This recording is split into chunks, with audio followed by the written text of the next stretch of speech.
on this episode, I'm going to talk a little bit more about budgeting because this is how I started to invest in my future endeavors and my businesses that I'm doing now. Yes, guys, so I like to start off my channel by affirming thanks for financial blessings that come my way. Thank you for everything, God.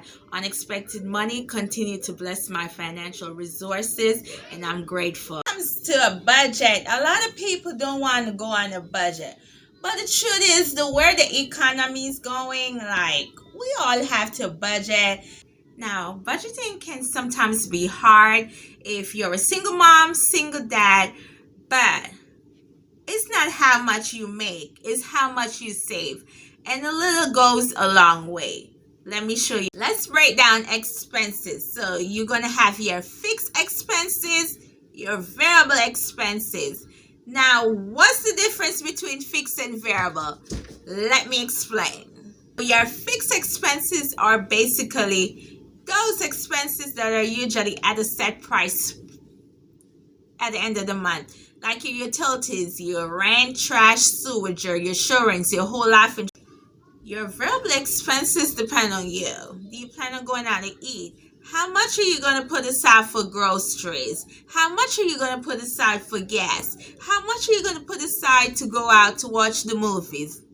Now, underneath the debt column, I guess which no one likes, but I love, you'll put your student loan, your plans on saving, like your high heel savings account. You list that emergency funds, So overall, a budget is just a wide view of your income, showing you your fixed expense, your variable expenses, your debts, and how you could save towards future investment. Don't we all love a budget? Program I did a Weird Weekends episode.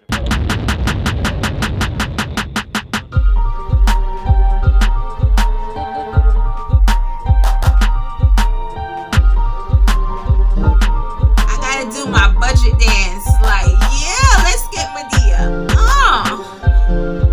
It's that budget dance, like, yeah. Okay, we have to put some fun in it.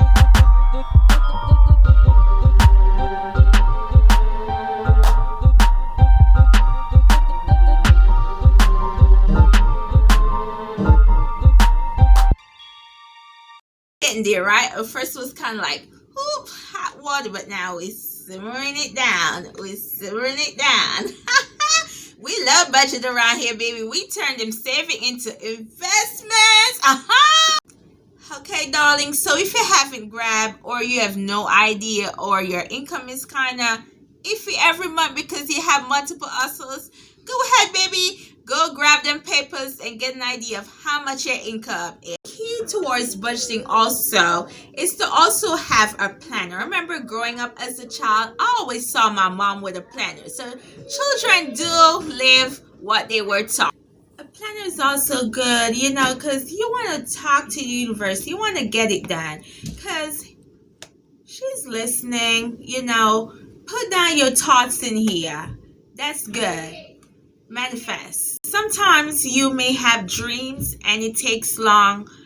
Don't you ever give up. Don't ever give up, because whatever it is that you're failing at, trust me, when you get it. Now, my friend mom once told me, keep trying. And when you get it, when something sticks, it's gonna stick. And trust me, that's stuck in my head and it's stuck.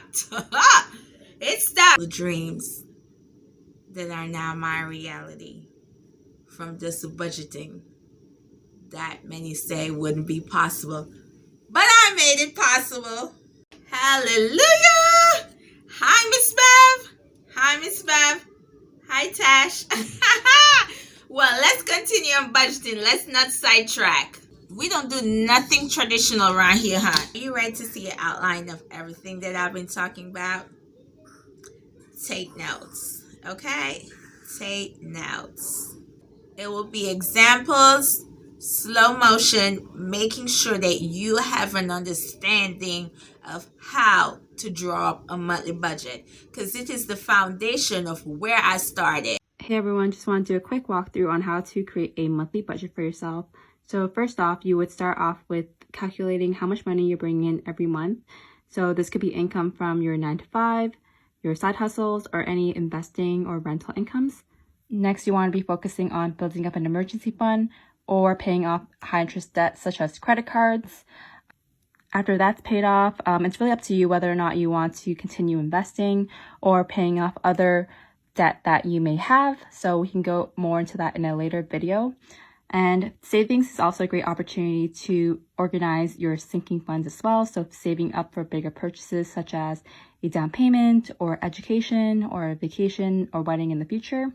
So this is where this magic happens. Next, we have our expenses. So I have this organized from fixed and variable expenses. So what I consider fixed expenses being housing, such as like your mortgage or rent, any maintenance fees, property taxes that are associated with living in where you live, your phone bill, any other bills such as like hydro, electric, heat, AC.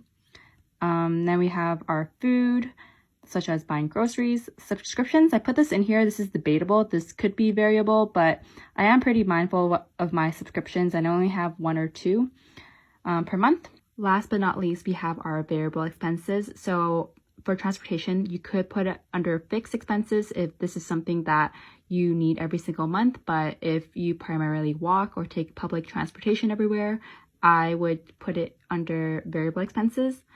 After that, I also include personal spending money and any miscellaneous expenses that might come up throughout the month.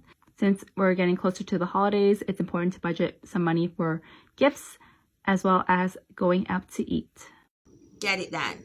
So once you understand what's left over from your income, and you're gonna write what's due in your daily planner to guide you to make sure you're not passing your due date. Struggling with budgeting? The 50-30-20 budget might be perfect for you. This budget tells you exactly what to do with your income. 50% of your take-home pay each month would go towards needs. That includes housing, utilities, food, transportation, insurance, childcare, and even debt payments. 30% of your take-home pay would go towards wants. That includes things like subscriptions, travel, dining out, and entertainment. The final 20% would go towards savings or debt. This would include things like your investments, emergency fund, and even extra debt payments. Please remember to follow that 50-30-20 rule because it will help. I hope this explains a little bit about budgeting and how you could start from just a simple way of saving. Now, if you plan on saving, be sure to find a high-yield saving account, not a regular saving account. Make sure that saving account is at least 0.90% or more, okay?